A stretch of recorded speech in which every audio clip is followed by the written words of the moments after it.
টল B. হ্যাঁ ঠিক আছে, কত হয়েছে হিসাব করেন।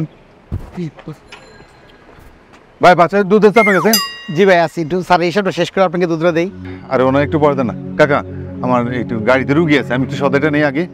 এই ওনার আগে দেন, আপনারা মেয়ে ব্যাক কল, গাড়িতে রুগী আছে, রুগী নিয়ে হাসপাতালে দিব, তার আগে দিবেন আমার আগে দিবে ব্যাক কল কোনটা। ভাই মুরব্বি কই? মুরব্বী কিছু ফালা গেছে? বিল দিয়ে যায় নাই? কি বলেন, বিল দেয় নাই? আরে ভাই আচ্ছা ভাই ভাই আপনি বাড়িতে আপনার, আমি দেখতেছি। আরে আর আপনার কাছে চাইছি বাচ্চাদের দুধ, আপনি কি দুধ দিচ্ছেন? আমি দেখতেছি ভাই।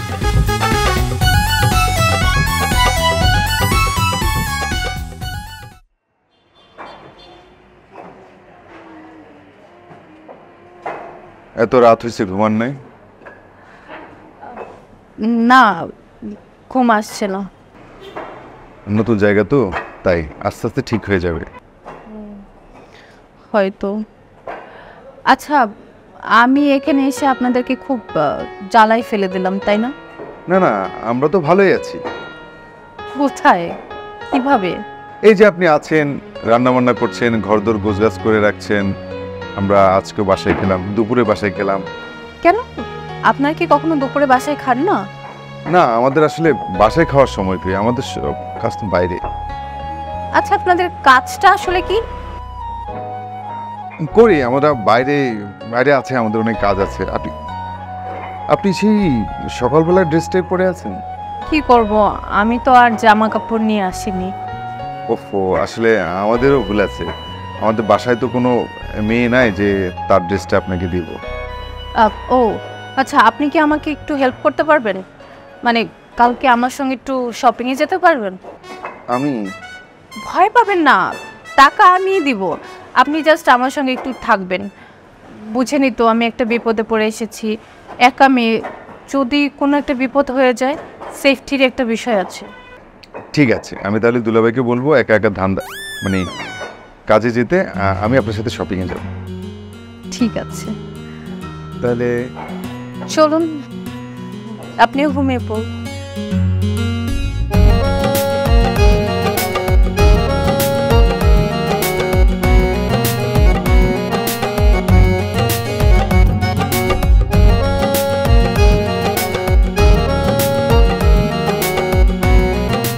এই যে দেখুন না, এই ড্রেসটাতে আমাকে কেমন লাগছে? আপনি আপনার পছন্দ মতো নেন। আমি আসলে মেয়েদের ড্রেসের ব্যাপারে আমার অভিজ্ঞতা নাই তো, ওদের মেয়েদের জিনিসপত্র কেনাকাটা করি নাই। কি বলছেন, আপনার কি কখনো কোনো গার্লফ্রেন্ড ছিল না? আসলে প্রেম করার সময়টাই পাইনি, একটা মেয়ের সাথে প্রেম হইল না। হইলো না মানে বুঝলাম না। মেয়েটা আমার পেশাটা পছন্দ করেনি। আপনার পেশাটা জানি কি? কেন ধান মানে দামাদামি ঠিক করে নিয়ে নেন, আমি তো অনেক ঘুরলাম সকাল থেকে। আচ্ছা ঠিক আছে, তাহলে আমি 2-3টা নিয়ে। হ্যাঁ হ্যাঁ।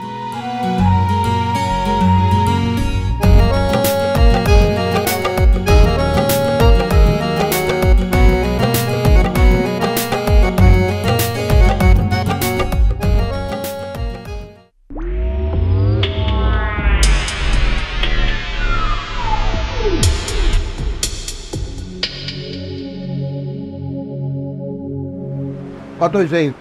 20 টাকা। তাহলে 480 টাকা ফেরত দেন। 480 টাকা দেবো মানে? ফাইজলামি করে সামান লাগে। টাকা দিলেন কখন আপনি? আপনাদের তো কোনো টাকাই নাই এই জায়গায়। 500 টাকার নোট আছে এখানে? আরে ফাইজলামি এনে টাকা আছে। এই মেয়ে তো টাকা দিব। আরে নিয়ে 500 টাকা দিয়ে আরে আরে আরে কোনো টাকা দিন না। আরে টাকা দেন মেয়ে, টাকা দেন। আরে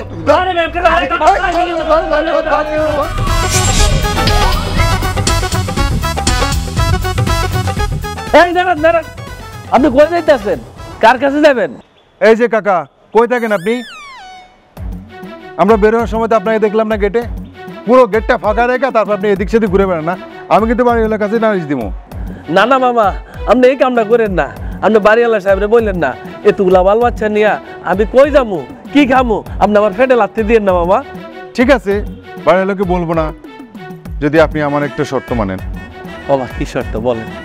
শর্ত হলো এই যে ওনাকে দেখতেছেন না, কি হয় মামা উনি? উনি হচ্ছে আমার আপা। কি করেন মামা? দেখতে তো আপনার ছোট লাগে, হ্যাঁ আপনার বউ আপা হয় কেন? আর না, আপা একটু অসুস্থ তো। শুনেন, আমার আপা এখানে কয়েকদিন থাকবো, আপনি কিন্তু এই কথা বাড়িওয়ালা কইবেন না। কেন মামা, সাহেব শুনলে কি হইব? সাহেব শুনলে তো অনেক খুশি হইব। বাড়িওয়ালাকে বললে কি হবে?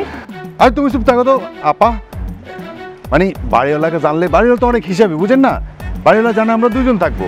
এখন মনে করেন যদি আপা এখানে থাকে তাহলে পানির বিল বেশি উঠবো, এগুলো নিয়ে ঝামেলা করবো আর কি। আপনি বাড়িওয়ালাকে কোয়েন না, ঠিক আছে? আপা মাত্র কয়দিন থাকবো, আপা যদি একবারে থাকে তখন বাড়িওয়ালাকে কোয়েন, ঠিক আছে? ঠিক আছে মামা, আপনি যেভাবে বলবেন ওইভাবে। তো মামা, আমার বিষয়টা একটু আপনি দেখেন। আচ্ছা ঠিক আছে, দেখুন। ওয়ালাইকুম আসসালাম। শালার কোন পাগলে যে কামড়াইলো, এক কাপ চা খাইতে গেলাম, আর ভুল এই কাম কোনদিন করবো না। আল্লাহ আমার মফিজ বানাই গেল দুইজন না। মা, মা গো, ও ও দুলা ভাই, কি হয়েছে আপনার? হ্যাঁ, আপনি ভালো মানুষ রেখে গেলাম বাসায়। ভাইজান, আপনি এরকম ব্যথা পেয়েছেন কেমনে? দান্দায় গেছিলাম যে বোন, দান্দায়। ধান্দা? কিসের ধান্দা? আর দুলা ভাই কাজে গেছিল। বাবারে, কাম আর দান্দা তো একই। এক কাম করো বোন, একটু আমার এক গ্লাস পানি দাও না, তেষ্টা লাগছে।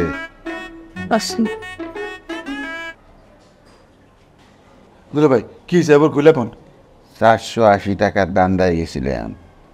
একটা রুটি একটা চা খাইছি 20 টাকা। হুদা কইছি তরে 500 টাকা দিছি, 480 টাকা ফেরত দে। আর এক পাবলিক বই আসছিল, বদমাস দেখছে আমি আরে কোনো টাকাই দিই নাই। তারপর দিছে শিক্ষর। পাবলিকের কাম কি? শিয়ালের মতো এক শিয়াল হুক্কা হুয়া করলে বাকি শিয়ালটা উঠে যায়। পাবলিক এইরকম, এক পাবলিক যদি কয় ধর, 100 পাবলিক কয় ধর। বদমাস। পরে সব টিয়া ধরছে, 30 টাকা দিছি দৌড়ে দিলে রাস্তার মধ্যে উল্টে পড়ছি। ফেরে লাগছে পায়ে আর পাথর লাগছে কপালে। দুলা ভাই তুমি চার দোকানে কেন ধান্দা করতে গেলে বুঝলাম না। আরে ও ভাইজান, এই তাইলে আপনাকে ধান্দা?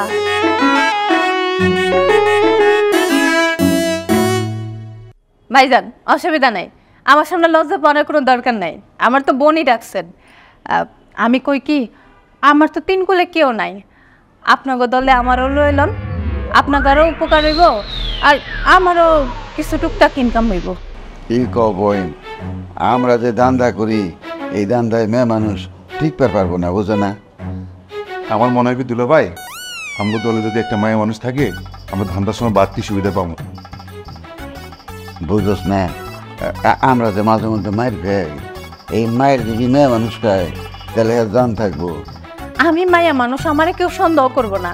আমি যদি সিলে 10টা পাবলিক ডাক দেই, হেরা কিন্তু জিগাইবো না 10 টাকার, হেরা কিন্তু আমারই বিশ্বাস করবো। না রে বাবা, না না, পাবলিক এখন বহুত চালাক। সকালবেলা গেছিলাম চালাকি করতে, ধরা খাইছি, একেবারে গালায় ফেলতো। দৌড় দিয়ে পাচ্ছি, আমি যে স্পিডে দৌড় দিই তুমি তো সেই স্পিডে দৌড় দিতে পারবা না, বুঝো না? নরম শরীর। আরে ভাইজান, আমার তো দৌড়াইতেই হইব না। আমি দৌড়াবো কেন? পাবলিক ওই বাটারে দৌড়াইবো। আপনি কোনো চিন্তা করেন না, আমি মাইয়া মানুষ। মাইয়া মানুষের এখন প্রায়োরিটি অনেক বেশি, ওদের ক্ষমতা বহুত। তাছাড়া আমি যদি কোনো ধান্দা টান্দা না করি, কোনো ইনকাম না করি, আপনারাই বা কতদিন আমরা বসায় বসায় খাওয়াবেন? এই ঢাকা শহর আমার টিকা থাকা লাগবো না? আমার মনে হয় কি দুলা ভাই, আমরা ওরে জায়গা দিতে পারি আমগো দলে। ঠিক আছে, এই যখন ইচ্ছা দেয়াইতেছে বেশি, যে কামে ইচ্ছা বেশি দেয় এই কামে সে সফল হয়। ঠিক আছে, এই যখন ইচ্ছা দেয়াইতেছে তাহলে নেই আমাদের লাগে। মানুষ যখন শক্ত ইচ্ছা দেয় তখন সেই কাম ভালো মতো করতে পারে, এইটাই তো নিয়ম। তাইলে হাত মিলা। হাত মিলে দেয়।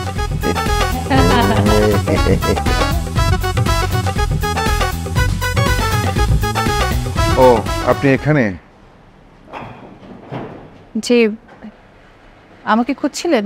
হ্যাঁ, আমি আপনার সারা ঘর খুঁজে আসলাম। কেন? জানি না, আপনাকে না দেখে খারাপ লাগছিল। কেমন লাগছিল? আমরা তো আসলে এতদিন শালা দুলা ভাই একসাথে ছিলাম, আমাদের পরিবারে কোনো নারী সদস্য ছিল না।